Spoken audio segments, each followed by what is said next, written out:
All right, Phil, we're discussing your recent op-ed for Real Clear Markets. For listeners who aren't familiar with the term, what exactly is private credit and how does it function differently than from traditional bank lending? Well, private credit refers to non-bank lending, non-bank business lending in particular. And so when you see headlines about these big sort of private entities, private lending entities, you've probably seen names like Apollo or Blackstone. There's another one called Ayers that's not quite as publicly known. One of the businesses that they're in and that they've been in really for the last, 15 years or so, increasingly, is the business of lending to companies that the banks don't lend to anymore. And so there are a lot of mid-market companies now. They have capital needs to expand for operating reasons and so forth. But because bank lending standards have tightened so dramatically with all the regulation that came in with Dodd-Frank, they don't lend anymore to a lot of businesses that need access to capital. And so the vacuum has been filled by these private credit lenders, and they do those kinds of loans, and they typically do them at a little bit higher interest rates than what the banks usually charge, and then they can offer higher returns to their own investors based on that. And so it's sort of the way that the market has innovated around all of the regulations that have made bank lending more difficult. Senator Warren sent this letter to Treasury Secretary Bassett and SEC Chairman Atkins in May. What specifically is she asking them to do, and what would change for borrowers and lenders if she got her way? Well, it's kind of crazy. She wants the government to crack down on private credit, essentially to regulate them similarly to the way the banks are regulated, which would mean that they would no longer be able to lend to the businesses they've been lending to. So she essentially wants to cut off credit to a lot of businesses that have nowhere else to turn. And her reasoning, her logic for this is, oh my God, they're not heavily regulated the way the banks are. This is very dangerous for our financial system. And she also called for a stress test. Well, the Federal Reserve just ran a stress test, and they said private credit doesn't present any systemic risk. Its default rates have been contained. It's too small to be systemically important to the economy anyway. This is basically fine. It's what the Fed concluded. And so you've got this weird spectacle of kind of the chief culprit behind the overregulation of the banks that made it necessary for non-banks to get involved in this kind of lending, now saying, well, actually, you need to crack down on that. And the other sort of, irony of Senator Warren pushing to sort of cripple private credit is we've got this debate right now. The president wants, regular people, me and you and whoever's listening, to be able to add a little bit of private credit exposure to our retirement accounts, which say he wants you to be able to, if you want, in your 401k to invest in a diversified vehicle that, among other asset classes, includes a little bit of private credit. And so you would be investing in, Apollo and Blackstone and so on and so forth, along with the pension funds and the university endowments and so forth that are getting these pretty good returns, above market returns through that exposure. To me, that's sort of common sense, right? Why should only the pension funds and the university endowments and the other kind of insiders have access to an asset class? The more diversified you are, the better your long-term returns are, the lower the risk. You should at least offer that option to people as the president wants to. And you've got Warren saying, oh my God, this is too risky. We shouldn't allow people to do that. And so she's essentially trying to limit access to these investment vehicles for regular people. At the same time, she's saying that they're making too much money and it's unfair and they need to be regulated. And so she is, I think, misguided on both accounts, but they're also somewhat contradictory. Redemption gates and liquidity terms have been points of criticism. You call them standard contractual features. Can you explain how they actually protect the system rather than create these sort of hidden dangers?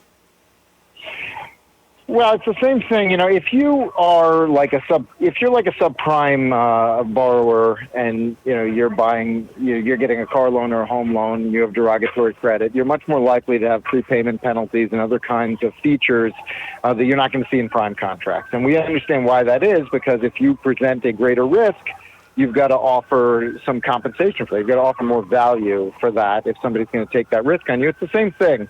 If companies aren't creditworthy enough to get bank loans and they need to turn to the private credit market, that lender wants some protection. They want some protection in that contract that you're not going to take the loan and then just prepay it the next day or the next time you have a liquidity event, as soon as you're, more creditworthy and what have you. And so these types of contract terms are designed to protect the upside for the lender when they have these types of agreements. And so that's that's why they're reasonable in this context. And they're pretty normal contractual features when you consider that the reason companies turn to private credit is they don't have access to bank lending. And you argue the real problem is Washington's response to the gaps that its own regulations created. What specific regulatory reforms would you recommend for banks to make them more competitive in lending to SMEs again? I think that some of the capital requirement reforms that the Fed is proposing right now are going to help. I would go a little bit further and do things like getting rid of the global systemically important bank surcharge, so that the largest banks can also engage more broadly in consumer and mid-market business lending. And I think that just in general, we need to have an environment in bank lending where you don't have an examiner who's constantly questioning everything you do and looking for a reason to fine you or restrict you, because it makes it the easiest thing in the world to say no to loans. We need an environment that's much more deferential to the sort of the business decision making. And until we see changes not just from the heads of the federal banking regulators but down to the examiner level, I think they're going to continue to be very hesitant to make loans. And so that's the challenge. You can put very good appointees at the top of the Fed and the OCC and the FDIC and so forth, but what really matters is what the examiners who are in those banks every day are doing. And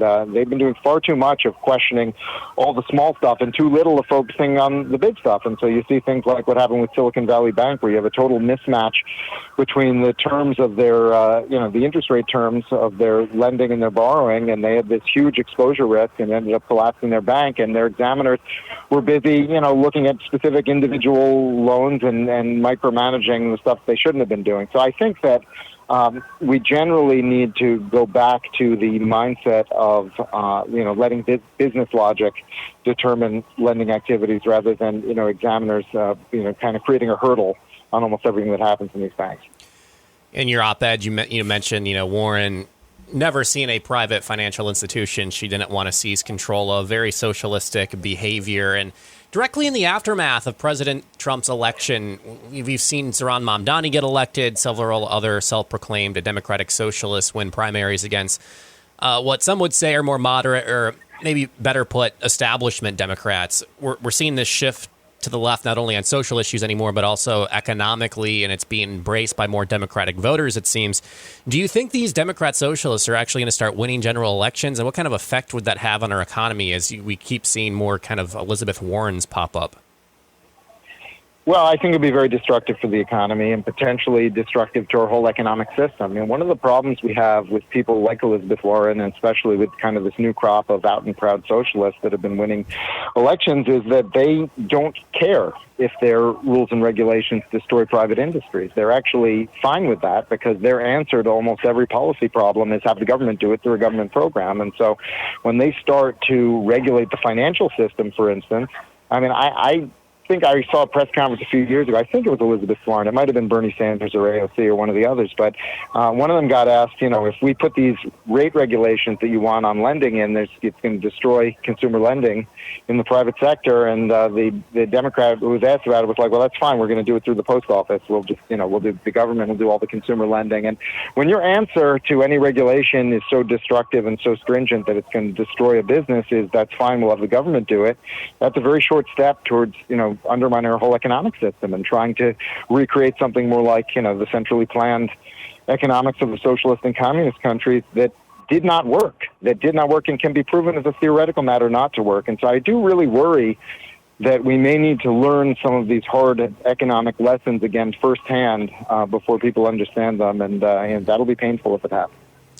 We are speaking with Phil Kerpen, president of American Commitment. You can find all of their work at americancommitment.org, or you can follow Phil over on X at KERPEN.